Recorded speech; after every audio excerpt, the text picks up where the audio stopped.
అలాగే చిట్టి పికిల్ చెప్పే కదా సారీ చెప్పేదాకా వీడియో చేస్తూనే ఉంటా. సారీ చెప్పాక కూడా దాని మీద వీడియో చేయాలి, వదలకూడదు అనమాట. సో మనోళ్ళకైతే కొన్ని డిమాండ్లు ఉన్నాయి అనమాట. ఇది చాలా సీరియస్ వీడియో. ముందైతే కొన్ని నాకైతే కామెంట్స్ వచ్చాయి, నాకైతే కొన్ని పోస్టులు వాట్సాప్ ద్వారా ఇన్స్టాగ్రామ్ ద్వారా వచ్చాయి. వాటి గురించి మాట్లాడుకున్న తర్వాత మనమైతే సీరియస్ టాపిక్లోకి వెళ్ళిపోతాం. చూసుకున్నట్లయితే మనోడు ఒకడు అడుగుతుండు, తిట్టిన అమ్మాయి ఆ తిట్టించుకున్న అబ్బాయిని పెళ్లి చేసుకోవాలి, ఇది మా demand. Wow, what a demand అబ్బా. ఎందుకో చెప్తుండో చూడండి. ఎందుకంటే ముష్టి పికిల్సే కొనలేని వాడు అని అతని సమాజం ముందు పెట్టింది, ఇంకెవడు వాడిని పెళ్లి చేసుకుంటారు అనేటటువంటి ఒక కామెంట్ అయితే పెట్టింది అనమాట. ఇదైతే ఎపిక్ కామెంట్. ఎందుకంటే వాడు వాట్సాప్ నెంబర్ ఉంది, వాడు చేసినటువంటి చాట్ ఉంది. ముష్టి పచ్చడి నువ్వు కొనలేనోడివి, నీ పిల్లాన్ని నువ్వు ఎలా చూసుకుంటావు అని చెప్పి డైరెక్ట్గా పెట్టింది. దీనివల్ల ఏం జరిగింది అంటే ఆ అబ్బాయి కెరీర్ మీద దెబ్బ కొట్టింది. ఆ అబ్బాయిని ఇంకెవడు కూడా పెళ్లి చేసుకోకపోవచ్చు. అందుకే మేమైతే మ్యాక్సిమం అతను పెళ్ళైన దాకా ఈ అమ్మాయి పెళ్లి చేసుకోవాలని చెప్పి కూడా చాలా మంది కామెంట్ చేస్తున్నారు. దాని కింద ఇంకొకరు కామెంట్ చేశారు చూడండి, ఆమెనే కాదు కుదిరితే ముగ్గురిని ఇచ్చి పెళ్లి చేయాలి అని చెప్పి మరొక ఆయన కామెంట్ చేసిన అనమాట. వాళ్ళందరికన్నా ఒక ఎపిక్ కామెంట్ చేసిన చూడు, వాడిని చంపి బెంగుతారా బాబు, ఎలా అయినా వామ్మో ఆ ముగ్గురిని అసలే చేసుకోడు. ఇంకో కామెంట్ చూడండి, వాడు సుల్లి అయినా కోసుకుంటాడు కానీ దాన్ని ఎలా పెళ్లి చేసుకుంటాడు. వామ్మో ఆ అమ్మాయి తిట్టిన బూతులకి ఎవడు బుద్ధున్నాడు ఎవడు కూడా పెళ్లి చేసుకోడు. ఆ అమ్మాయి ఈ అమ్మాయి అనమాట. చూడటానికి ఎంత అమాయకంగా ఉంది, ఏదో పచ్చళ్ళు అమ్ముకుంటుంది పాపం. ఈ అమ్మాయికి ఏం తెలియదులే. ఇద్దరు సిస్టర్స్ కూడా ఎక్స్పోజ్ చేస్తున్నారు, ఈ అమ్మాయి చాలా మంచిది, అలాగే వెరీ గుడ్ పర్సన్ అని చెప్పి ఇప్పటిదాకా ఇచ్చేసేవాళ్ళు. కానీ ఈ అమ్మాయి ఇచ్చినటువంటి రిప్లై చూసిన తర్వాత ప్రతి ఒక్కరికి కూడా దిమ్మ తిరిగిందనమాట. ఈ విధంగా ప్రతి ఒక్కరు అయితే ట్రెండ్ చేస్తున్నారు, ప్రతి ఒక్కరు అయితే కామెంట్ చేస్తున్నారు. మీరు ఇది చూడండి, ఈ నమస్కారం అని చెప్పి ఇంకొకరు వీడియో చేస్తారనమాట. ఏం జరుగుతుందంటే వీళ్ళు కూడా పచ్చళ్ళ బిజినెస్ అయితే చేస్తారంట. వీళ్ళ వల్ల వాళ్ళ బిజినెస్ కూడా దెబ్బతిందంట. ఇప్పుడు అలైక్య చిట్టి పికిల్స్ వాళ్ళు వాగినటువంటి మాటల వల్ల, అలైక్య చిట్టి పికిల్స్ వాళ్ళు చేసినటువంటి రచ్చ వల్ల వీళ్ళ బిజినెస్ కూడా దెబ్బతిందంట. ఈ విధంగా చేయడం అయితే ముమ్మాటికి తప్పు అని చెప్పి వీళ్ళైతే పెట్టడం జరిగింది. ఈ విధంగా సోషల్ మీడియాలో అయితే బాగా వైరల్గా మారిందనమాట. ఎందుకంత పొగరుంది ఈ అమ్మాయికి, అసలు ఎందుకు ఇలా మాట్లాడగలిగింది అనేటటువంటిది ఈరోజు ఈ వీడియోలో డెప్త్ మాట్లాడుకునేటటువంటి ప్రయత్నం చేద్దాం ఫ్రెండ్స్. వీడియో అయితే ఓపికగా చూసేటటువంటి ప్రయత్నం చేయండి. మీరుకి ఇలా ఎందుకు ఇంత పొగరు వచ్చింది అనేటటువంటిది తెలియాలి అని అంటే అసలు ఈ పికిల్స్ రేట్ ఎంత ఉంది అనేటటువంటిది మీకు తెలియాలన్నమాట. పికిల్స్ రేట్ చూసుకున్నట్లయితే నేను ఆల్రెడీ చెప్పాను అనమాట.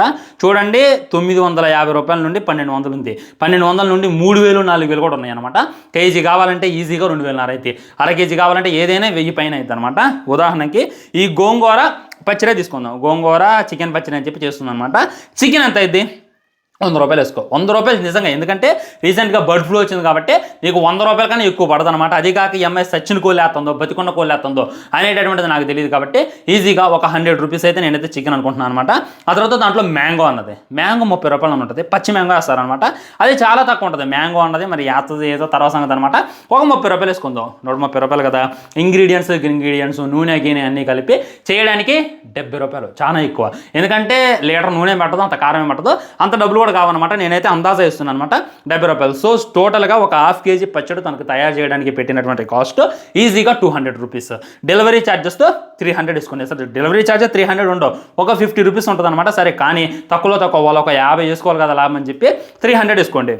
ఇంకా వీళ్ళకి లాభం రావాలి కదా, ఎంత కష్టపడి వీళ్ళు చేశారు కదా బ్రో, లాభం రావద్దా అంటే 400 వేసుకోండి. ఎంత కమ్మాలి, కనీసం 400 500 అమ్ముకో. కానీ అమ్మాయి ఎంత కమ్ముతుంది తెలుసా, 1000 రూపాయలకు అమ్ముతుంది, 950 రూపాయలకు అమ్ముతుంది.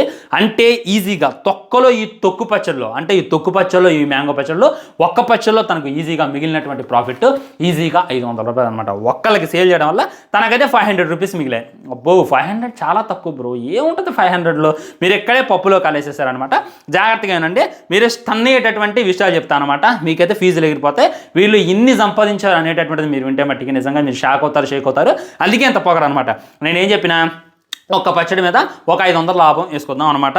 వీళ్ళ వీడియో చెక్ చేయండి ఒకసారి. వీళ్ళు ముగ్గురు అక్క చెల్లెలు కలిసి యూట్యూబ్లో ప్రమోట్ చేస్తున్నారు, ఫేస్బుక్లో ప్రమోట్ చేస్తున్నారు, ఇన్స్టాలో ప్రమోట్ చేస్తున్నారు. ఇన్స్టాలో చూసుకున్నట్లయితే వీళ్ళు ఒక్క వీడియో పెడితే ఈజీగా 50 లక్షల మంది చూస్తారు. ఈజీగా 50 లక్షల మంది చూస్తారు. 50 లక్షల మంది చూసిన కాడ కనీసం 1 లక్ష మంది కొంటారా. నా గెస్సింగ్ కరెక్ట్ అయినట్టయితే ఒక్కొక్క వీడియో 50 లక్షలు చూస్తున్నారు కాబట్టి ఈజీగా ఒక 10-20 కోట్ల మంది చూసినా కానీ అందులో ఈజీగా ఒక 10 లక్షల మంది అయితే కొంటారు. ఒక 500 పెట్టి ఒక్కళ్ళ మీద 500 వచ్చినా కానీ 20,000 మంది కొన్నారు అని అంటే వాళ్ళకు వచ్చేటటువంటి లాభం 1 కోటి రూపాయలు అనమాట. 1,00,000 మంది కొన్నారంటే వాళ్ళకు వచ్చేటటువంటి లాభం 5 కోట్లు అనమాట. నిజంగా 10 లక్షల మంది కొన్నారంటే వాళ్ళకు వచ్చేటటువంటి లాభం 50 కోట్లు. ఈజీగా ఓన్లీ ఇన్స్టాగ్రామ్లో చెప్తాను నేను. కొనుక్కోనంటే అయితే వాళ్ళకి ఒక 10 లక్షల మంది ఒక్కొక్కడి మీద 50 రూపాయలు. ఇప్పుడు మటన్ పిక్కులు ఉంది, ఓన్లీ 500 మిగలవన్నమాట. ఇంకా ఎక్కువ మిగులుతాయి, 1000 రూపాయలు మిగిలితే 2000 మిగిలితే ఈజీగా 50 కోట్ల లాభం అయితే వస్తుంది అనమాట. వీళ్ళు ఇది గత 6 సంవత్సరాలుగా చేస్తున్నారు. ఈజీగా 2 సంవత్సరాలు లెక్కేసుకున్నా కానీ ఎట్ట లేదన్నా కానీ వీళ్ళు గవర్నమెంట్ ట్యాక్స్ కట్టారు, కట్టలేదని చెప్పి నేను అట్లా అటు ఇటుగా వీళ్ళు సంపాదించింది 100 కోట్లు ఉంటుంది భయ్య. ఇది హానెస్ట్గా చెప్తాను నేను. ఇది నేను సొల్లు మాటలు చెప్పట్లేదు, గాలి కబుర్లు చెప్పట్లేదు. లెక్కేసుకోండి మీరు.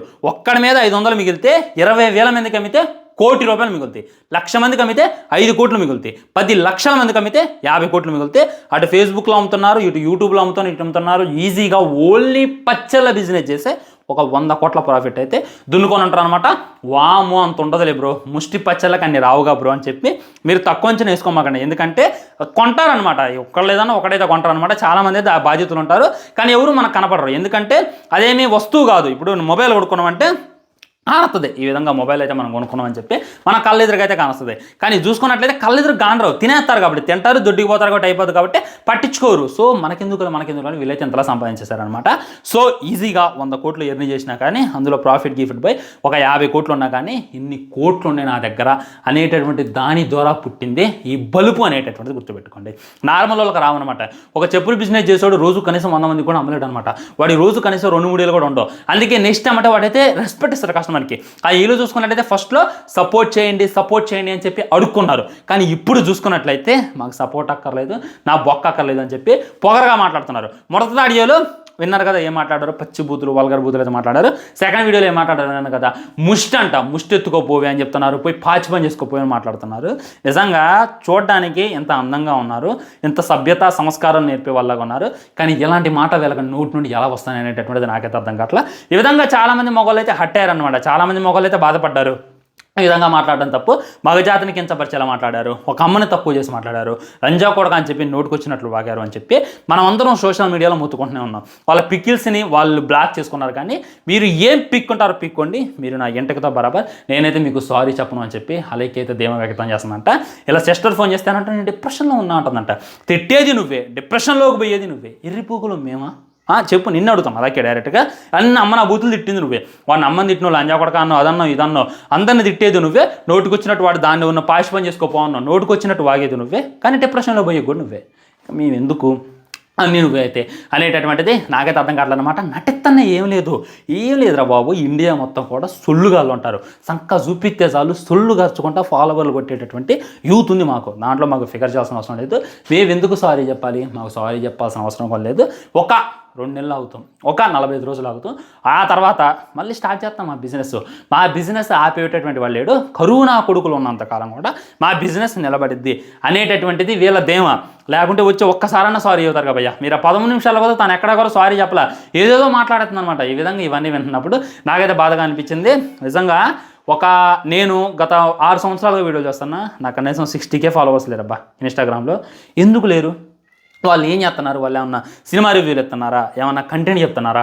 నేను చూసుకున్నట్లయితే మూవీకి వెళ్తా, రివ్యూస్ ఇస్తా, క్రికెట్ గురించి మాట్లాడతా, ఏమన్నా జనరల్ టాపిక్స్ ఉన్నా మాట్లాడతా, గుడ్డలు దించుకుంటున్నా కానీ కనీసం అనట్లేదు. వాళ్ళు చేసేటటువంటి బిజినెస్ నేను ఇన్స్టాగ్రామ్లో పెడితే మిలియన్స్లో ఫాలోవర్సా? ఎందుకు ఇలా తయారవుతున్నా నాకైతే అర్థం కావట్లా. ఒకసారి అర్థం చేసుకోండి. నన్ను ఫాలో కొట్టమని నేనైతే అడుక్కోవట్లేదు మిమ్మల్ని, కానీ అలాంటి వాళ్ళని మీరు ఎందుకు ఫాలో చేస్తున్నారు?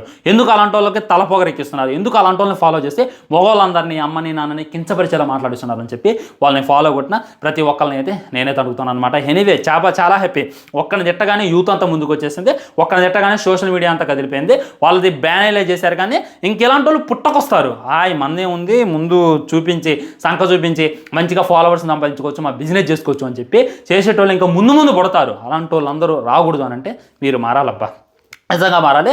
నిన్న మన చెన్నై మ్యాచ్ అప్పుడు ఒక అమ్మాయి జస్ట్ ఎలా ఊపిందని 2,43,000 మంది ఫాలోవర్స్ వెళ్ళారు. ఇదేనా మన ఇండియాలో ఉన్న యూత్ చేసేటటువంటి పని?